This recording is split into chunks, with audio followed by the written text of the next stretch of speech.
You want to safeguard your health, maximize your immune system, grow muscle, and lose fat faster? Prova Immune is not herbs and spices. It's not a proprietary blend. It's patented. It's a one-of-a-kind product. It's backed by science from the University of Wisconsin-Madison. Prova is a protein antibody. It's different. It's real science and gets real results. Check us out at prova.com.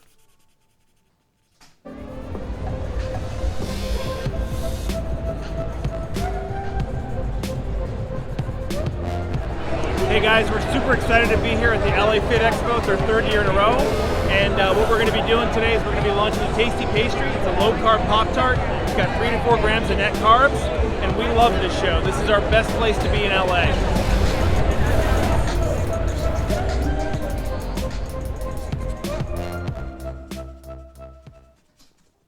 I'm Dave Palumbo, founder of Species Nutrition. I created Species Nutrition with one mission in mind: to provide bodybuilders and serious athletes with no-nonsense supplements that work and are backed by science. From my earliest bodybuilding days, I believed in only putting the best in my body, and that lives on in the Species Nutrition line of products. We use only top-of-the-line formulations dosed for maximum results and the best flavoring systems available. I put my name and reputation on every bottle of Species Nutrition products. If you want to be your absolute best, join the evolution.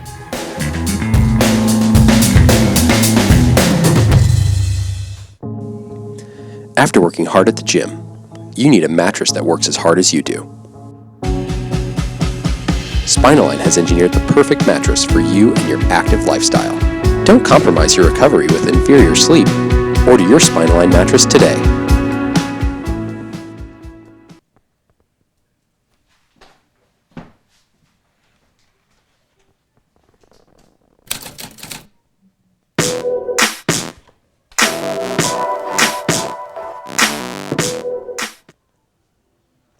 RX Television on RxMuscle.com. This is Ask Dave, better known as hashtag Ask Dave, your 30-minute question and answer show with Dave Palumbo. I'm your host, Sadiq Faruqi. This is your forum to ask anything and everything: diet, training, nutrition, news inside, and of course outside the bodybuilding world. As we now bring in Dave Palumbo. Dave, you just wrapped up about a 1-hour interview with Ian Valliere. Now, this is someone we've been meaning to get on for quite some time.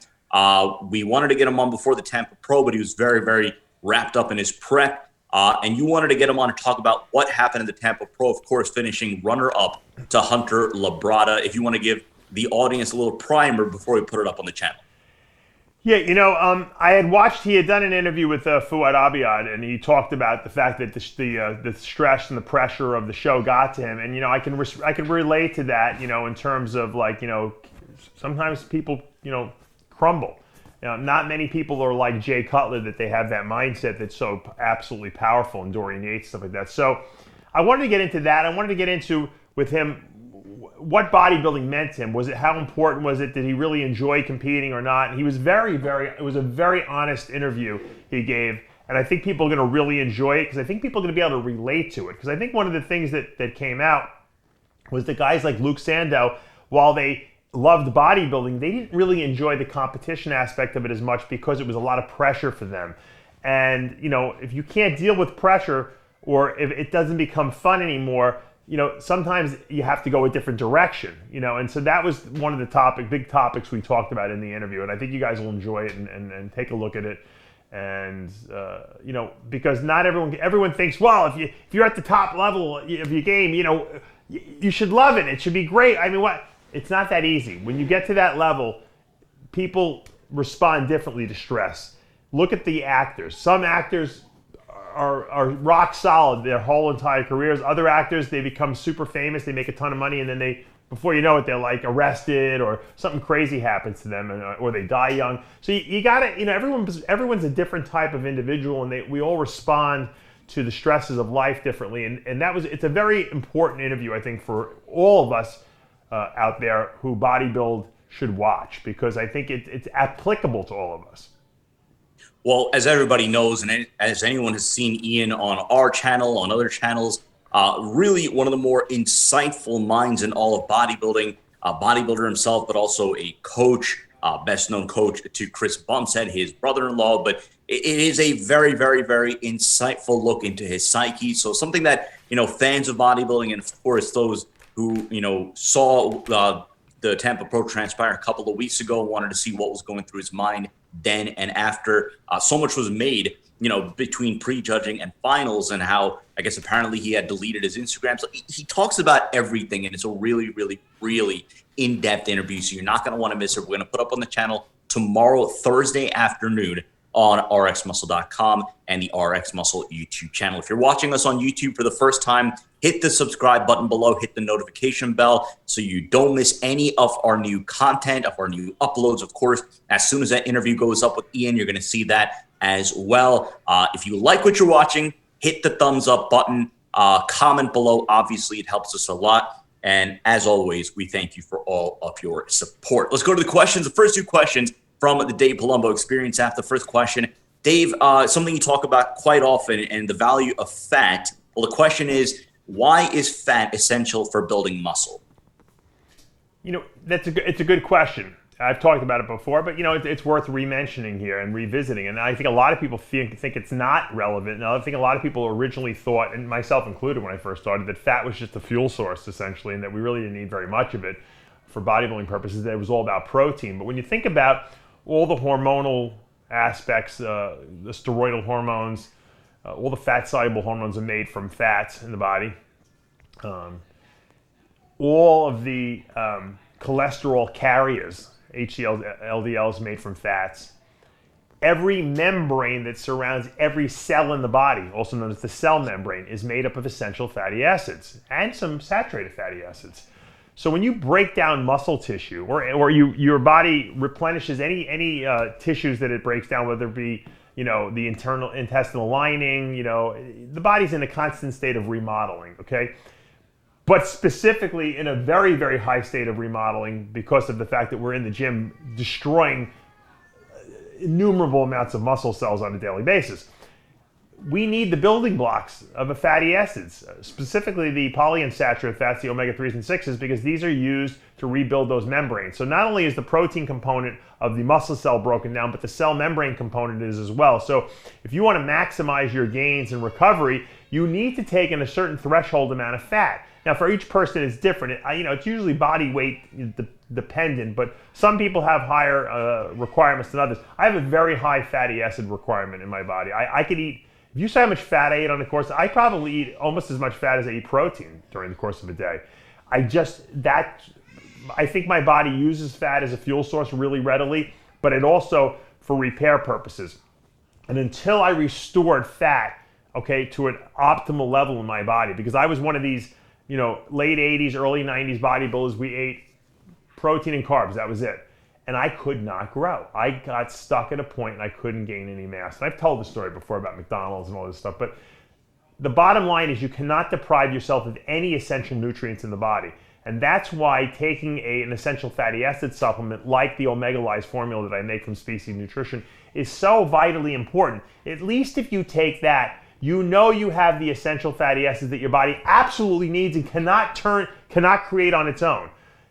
That alone will give you a peace of mind that, at least I'm not sacrificing my ability to repair muscle because I don't have essential fatty acids. So that's number one. But then you also need to intake in dietary fats, once again, because the more muscle you break down, the higher the amount of fat you need to ingest as well, because once again, if one person eats 200 grams of protein per day and another guy needs 400 to grow and repair, then obviously the 400 gram protein guy is going to need a lot more fat than the 200 gram protein guy because it's proportional. So if you're breaking down double the muscle, you need double the fat too. So a lot of people just don't realize how vital that is. So probably from a bodybuilding standpoint, not even putting aside the health perspective, from a bodybuilding standpoint of muscle growth and repair, we need fat. Second question, again, from the Dave Palumbo Experience app. The question in itself is pretty simplistic, so I'm going to take it a step further. The question is, are cheat meals or refeeds needed in the off season? I guess if you want to take it a step further, if you want to add the benefits or value to cheat meals in the off season. Yeah, for people who don't eat that clean in the off season, if they're probably not necessary. But I was always such a clean eater, and the reason why I ate clean in the off season was I had a good metabolism. I could eat anything. The reason I ate clean is because if I ate too much junk or too much higher sugar foods or higher fat, nasty fat foods, it would kill and blunt my appetite. Now remember, I had to eat 10 to 12 times a day. If you're eating junkier foods, you can't consume as much as you can if you're eating clean foods, because clean foods go through you faster and they process faster. So for me, I looked forward to a weekend cheat meal because it was I would eat yogurt or like those frozen yogurts, which is really ice cream essentially. I would go and have all you can eat, buffets and stuff like that. So it enabled me to have like extra, and I always did it at the end of the day. So I had already gotten all my good meals in now, and then it was like icing on the cake. For people who gain weight real easy and don't need a ton of food, you probably don't need a specific specified cheat meal, other than if you want to just say, hey, there's one day where I'm going to eat what I want. A lot of guys don't eat that clean in their off season, so for them, it's irrelevant. But the way I structure my diets, and for my athletes that I work with, it's pretty clean off season eating, and then I give them that cheat meal so they can kind of go nuts one day a week, and I don't mind because it doesn't matter. It's only one meal. Let's go to the Instagram questions. Again, if you're not following us already, it's _RxMuscle, official _RxMuscle. Dave, the first three questions, they're kind of sandwiched together, so they all have to do with carbs. So I don't know if you want to ask them all rapid fire and you want to take your time answering them, or you want to go to it individually. Let's see. Let me hear what Let's do rapid fire. So one is your take on front carb loading. The other one is, can you carb load on BCAAs? So you want to answer those two first? I don't know what carb loading on BCAAs really is. You're not gonna really store glycogen taking in branched chain amino acids. I mean, so you really, I guess they're referring to the fact that maybe mixing carbs with branched chain amino acids as opposed to eating it with like a protein source. You always want to eat carbs with protein. You never want to just eat them alone. I'll tell you why, because protein buffers the insulin response. Okay, what it means is it slows down how fast the food is absorbed. Okay, and it prevents you from over-releasing insulin, because when you eat pure carbs, your body just goes crazy and releases too much insulin usually. So protein kind of balances that a little bit. So, and also, when you got to remember, a lot of people think, oh, I'm carbing up the last couple of days, I don't really need to eat any protein. You're dummies. You're still repairing muscle. You don't, unless you took 3 weeks off from the gym, before your show, just because you haven't trained in a day or so doesn't mean you're not repairing muscle. It takes probably 2 weeks before your body repairs all the muscle from your last workout you did. Likewise, as I mentioned earlier, you're still replacing, the internal lining of your intestinal tract, your skin cells, your hair, nails. That's a protein requirement. So you don't want to start cannibalizing skeletal muscle, which is the expendable muscle source, okay, while you're carb loading, because you're gonna start flattening out and not looking as good. So I very rarely reduce. The only time I reduce protein is the day of the contest. Because on the day of the contest, you don't need to eat a ton of protein. So if a person's eating 7 or 8 ounces of protein per meal, I might have them eating 4.5 ounces of protein per meal with their 50, 60, whatever, 70 grams of carbs per meal. Only on show day, because on show day you're really not drinking anything, so you really don't want to be taking a ton of protein, but you do want to have some so it balances that insulin response. Now, I just wanted to throw a plug in here for my good friend Heinz Sr., who sent me these great RxMuscle masks that are adjustable. So if you guys are looking for adjustable masks, I don't even know where he's selling them. I got to find out. But see, they got this little drawstring. I was showing them on After Hours the other day. It's the only mask that fits me, because I could actually adjust how wide they adjust, and they're not, because the ones that they sell in the store, they're usually too tight. I have a big head, and they're always pulling my ears back like this. And so these are great. They have the repeater one. We have the one with the little logo on here. I got to get some of these for you so you can wear them to your announcing gigs. Yeah, no, and contest coverage. Otherwise, I'll be wearing the hospital one. Mm-hmm. Let's go. I'm throwing a third one here. Okay. It's from Ivan Bodybuilding. Do you think insulin would help at all when carbing up for a show if you're not consuming a crazy amount of carbs? I don't think it's necessary, no. Now, you could tell if it's necessary very easily by testing your blood sugars. Okay, if you're carving up and your blood sugars are running high, meaning you're not absorbing your carbs properly because for whatever reason your insulin's not working, you don't produce enough insulin, or because of the GH you're taking, the insulin's not working, or because of the clenbuterol you're taking, it's raising your blood sugar, because clenbuterol can raise blood sugar by causing glucagon production. Very simple. Like I said, as you're carbing up, you test your blood sugar. If it's running high, like 2 hours after your meals, if you're running over 130, or your fastings in the morning are over 90, you might want to take a little fast-acting insulin with your meals while you're carbing up. But in my experience, most people don't need that. Let's go to Sam Bryant, 84. Thoughts on the young guys in the industry opting to be on TRT dose year-round instead of cycling by young, I mean early 20s. Yeah, I think it's stupid. I don't think staying on HRT is necessarily bad for your health toxicity-wise, because I mean, let's face it, an HRT dose is going to do nothing. I think what the problem is that you're not allowing your receptors to resensitize themselves, because here you are, you're on the high dose, you go down to TRT dosages, but you're still like taking in an exogenous source of testosterone, and you're maintaining your levels at a high or maybe slightly higher than high normal value. Your receptors really are still overstimulated, so they're not going to. They'll improve somewhat, your androgen receptors, but they're not going to go back to baseline normal. If you go off and you go low, because what happens, let's face it, when you go off a cycle, you can take all the HCG you want. You're still going to be low testosterone. Okay, that's good for a few weeks. 4 weeks of being low is not going to end the world. You won't even realize it probably. But what it's doing is it's resensitizing the receptors, because the body doesn't know it doesn't have enough testosterone. The androgen receptors think that there's not enough androgen receptors present, so they increase their numbers. And that's the advantage of going completely off every year. And like I said, I've told the story before, 1 year out of my entire career, I didn't go off. I stayed on like an HRD, like 500 milligrams a week or something like that. It was in 1997. I had just placed 4th at 96 Nationals, behind Orville Burke, Tom Prince, and Jay Cutler. I probably should have been higher that year, but whatever, for whatever reason it is. I was happy. It was my first placing at a Pro Qualifier show. I was excited about the whole thing. I stayed on the whole year. I had a lot of guest posing. I should have gone off like I did every year. I didn't after Nationals. I stayed on. And in 97, I placed 5th at the Nationals. And you know what? My body looked tired, even to myself. And one of the judges told me that. Of course, I was insulted when he told me that. But I looked at the pictures afterwards. I said, you know what? He's right. I wasn't sharp. Something like I didn't improve. It was the only year I hadn't really made improvements. My body weight went up a little bit, like 5 or 6 pounds. But it wasn't a better look for some reason. And that upset me. And I realized, you know what? I got to clean out. And I went off for like 12 or 14 weeks after that Nationals in 97.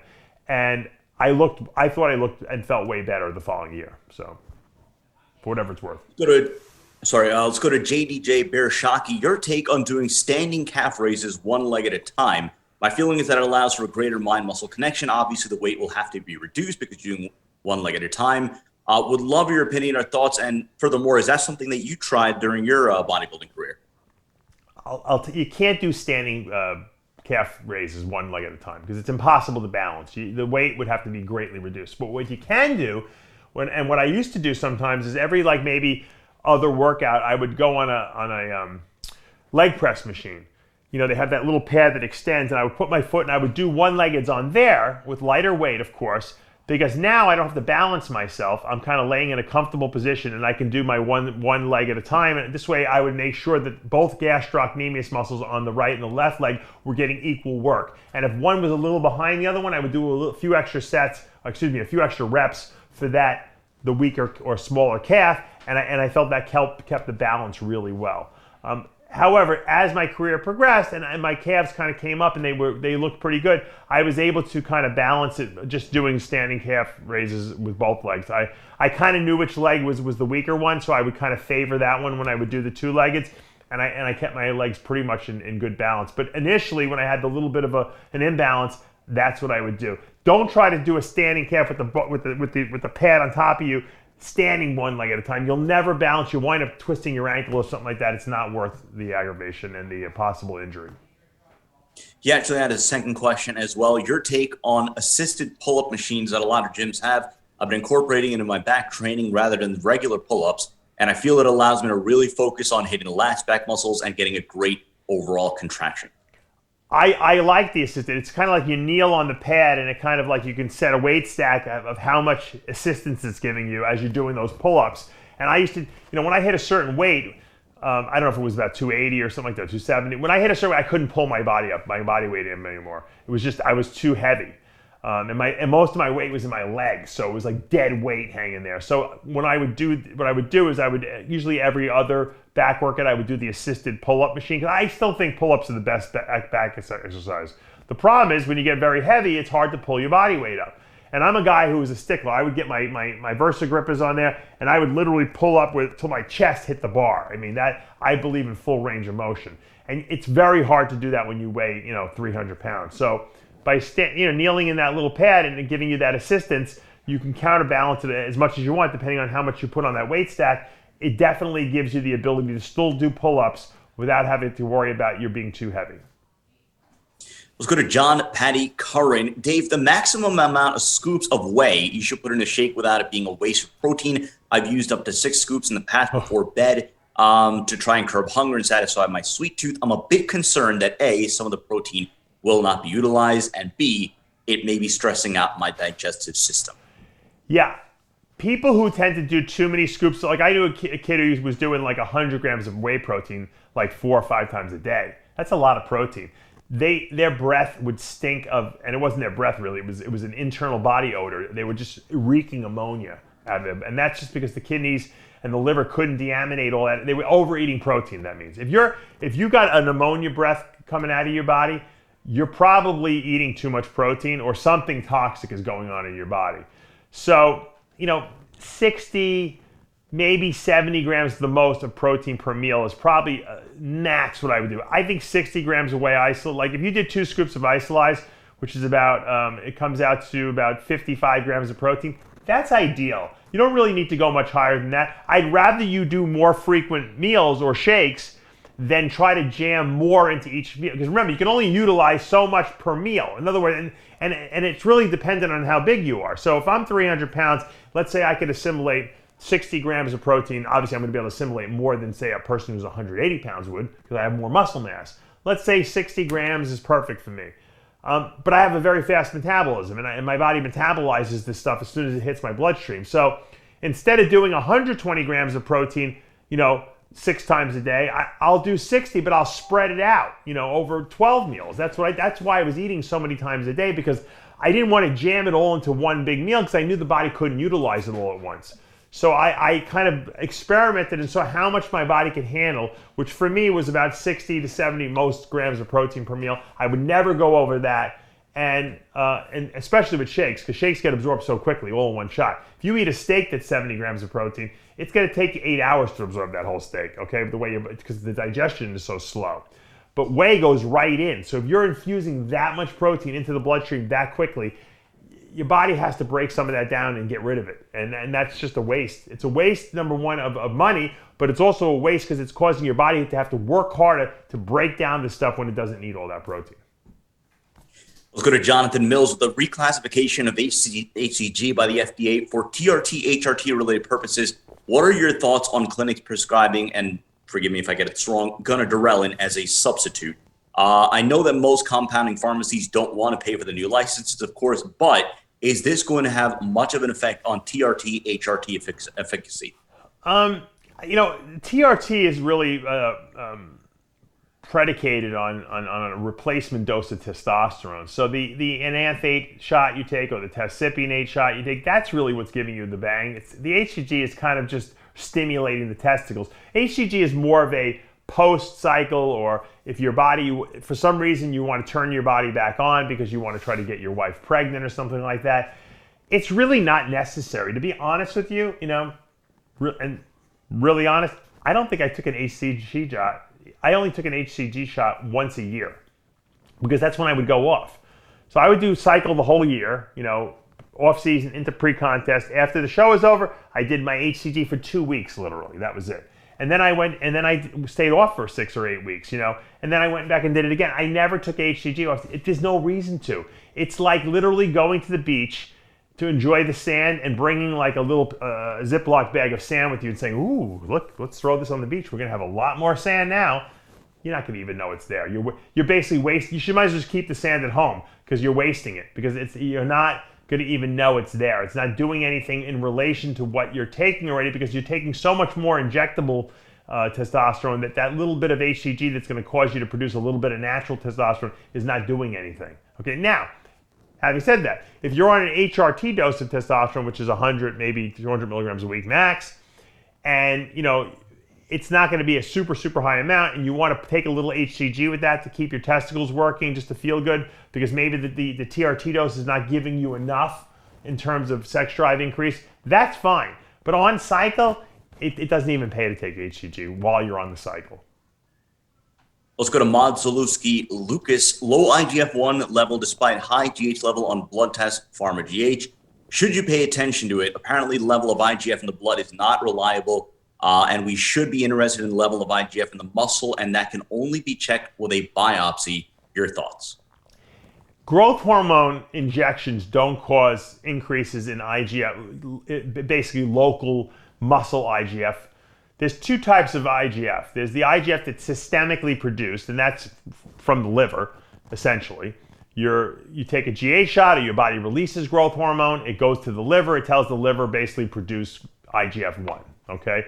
That's why it used to be called somatomedin C, because medin meaning in the middle. So you'd have the GHs at the top, somatomedin's in the middle, and then the growth effect from it is what you get, okay? So, and then they changed the name from somatomedin C to IGF-1, but because it had an insulin-like effect on the body. But that's the systemic effect. Now, when your body systemically releases IGF-1 in relation to growth hormone injection or release, it will find the target tissues that have been damaged. So if you break down your biceps from doing a bicep routine, they'll cause local production of IGF-1 receptors. The systemic IGF-1 will locate those receptors and bind to them and help repair, okay? And build muscle there. That we know. But also there's a local production of IGF-1. So when the muscle cells are mechanically disturbed, because you're in the gym and you're training, right? And they're broken apart, that's a mechanical disturbance, you release something known as mechanogrowth factor, MGF. It's really just local produced IGF-1. It's the same hormone, but it's being trickled out locally from the tissues as they're damaged and mechanically disturbed. And that helps with local recovery right there. So you don't have to depend on this on systemic. Taking GH doesn't affect that local production of IGF-1. Now you can go to these peptide sites and you can buy mechanogrowth factor, MGF. And a lot of people thought, well, if I take it and I inject it, I'll get local growth. Nah, not really, because what's happening is you inject it into the muscle of your arm, your bicep, and then it's in the bloodstream in 30 seconds and it doesn't stay there. But when your body is trickling it out in that area in relation to, like I said, a mechanical disturbance down there, that's why you're getting some growth from it, because it's being trickled out constantly in this area. You can't really duplicate that by injection, okay? Now, if you're taking growth hormone, you go to get your labs checked and your IGF-1 levels are not elevated, there's a number of reasons. Assuming the GH is real, it could just be that you have a delayed response to it. You might have already released IGF gets elevated, but it doesn't stay elevated very long. So you might have missed the perfect window of when it went up. So that's why that whole test of, hey, I'll take a shot of GH, go to the doctor, 2 hours later, get a blood work, and I'll see what my IGF-1 levels. It doesn't always work that way. That's just not the way our body. We're not robots, okay? Unfortunately, that's why the Roy test kit that I sell for testing GH at DavePalumbo.com is so important, because it's almost like a pregnancy test. You dip the stick in for 20 seconds, you put it on the table, you leave it after 20 minutes. If you got 2 lines, it's fake. If you got 1 line, it's real. It's that easy. And everyone who uses GH should test it, because I keep reporting worse and worse statistics, but it's true. I would say 75% of the GH out there is nothing, zero, has nothing in it. And the other 25%, seems to be good. What's the dosage? We don't really know. Now, as far as anabolics go, from my experience over the last couple of years with this Roy test kits, I'm seeing that a lot of the anabolics the last 6 months have been coming back as test propionate. meaning that if it's an injectable, rather than putting Deca, or rather than putting testananthate, rather than putting Masteron in there, they're putting test-propionate in there because it's cheap. And most of the orals I'm seeing tested, the Anivars and the Winstrels, which a lot of women are using, they're coming back as Dianabol, methandrostenolone, probably at least 70% of the time. So you have to test your gear. You got to go to my website. You got to buy these. It's part of your regimen. If you're going to buy the steroids and the GH, buy the test kits. At least you'll know if they're good or not. And the great thing is the new test kits are quantitative or semi-quantitative, meaning that you can see what the dosage is on testananthate, testipionate, Deca, and trenananthate. You can actually determine what the range of dosage is in there. It's a separate test. It's called the semi-quantitative test. You buy that and you can test your gear, not only for if it's real, but if it's how much is in there. If you buy the complete testing system, everything's in that kit. You just might have to buy some refills depending on how much you're testing, but everything is in the kit. So, it's bad news, but it's good news. It's bad news because it's unfortunate that there's a lot of unscrupulous, I don't know if that's the right word. There are a lot of people that have no scruples about them, and they'll sell you anything. The good thing is that we have testing kits to verify if the stuff is good. Time only for a couple of more questions. Let's go to Bent Barbell Nutrition. Do you think someone really needs to go all in on bulking or trying to lean out, or is there a middle ground approach to be had in gaining muscle and staying lean? Look, it depends what your goals are. I was an extremist. When I was growing, I wanted to grow as much muscle as possible. When I would lean out, I want to get as ripped as possible. I don't like this I'm happy with the balance in my life. I wasn't balanced. I wanted to be extreme. So for me, there's no casual diet and there's no casual bulk up. It doesn't work. You get no results. You gain 2 pounds or lose 2 pounds, and that's not acceptable to me. So when I did something, I did it at 100%. Now, that's not to say that if I'm bulking up, I'm not going to eat way more food than I need and get turned into a fat slob just to gain weight.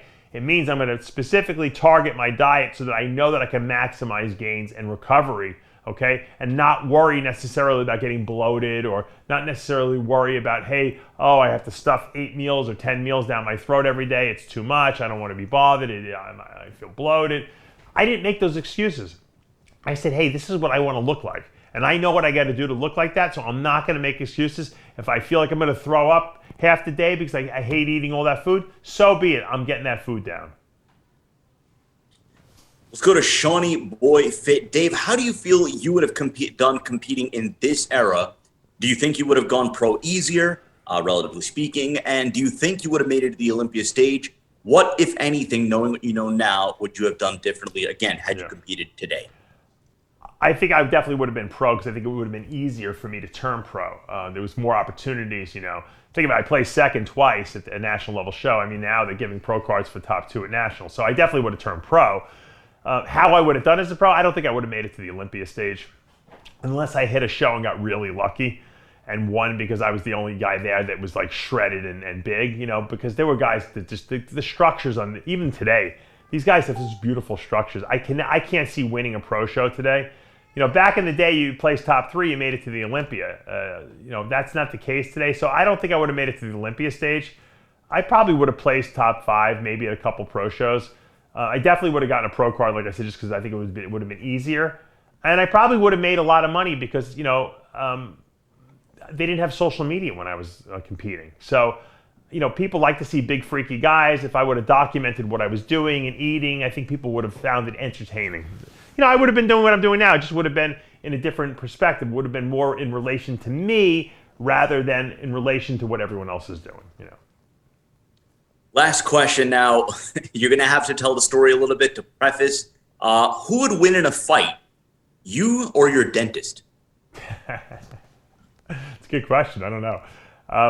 When I get angry, you know the old saying, you've seen my routine. You wouldn't like me when I'm angry. I turn into the Hulk. So you don't want to make me turn into the Hulk, and I don't like to turn into the Hulk because I'm a mild-mannered, reporter, from a metropolitan newspaper. But when I lose my cool, I could be pretty dangerous. So, you screw around with me with my mouth guard, 3 times in succession, and you know what? You're done.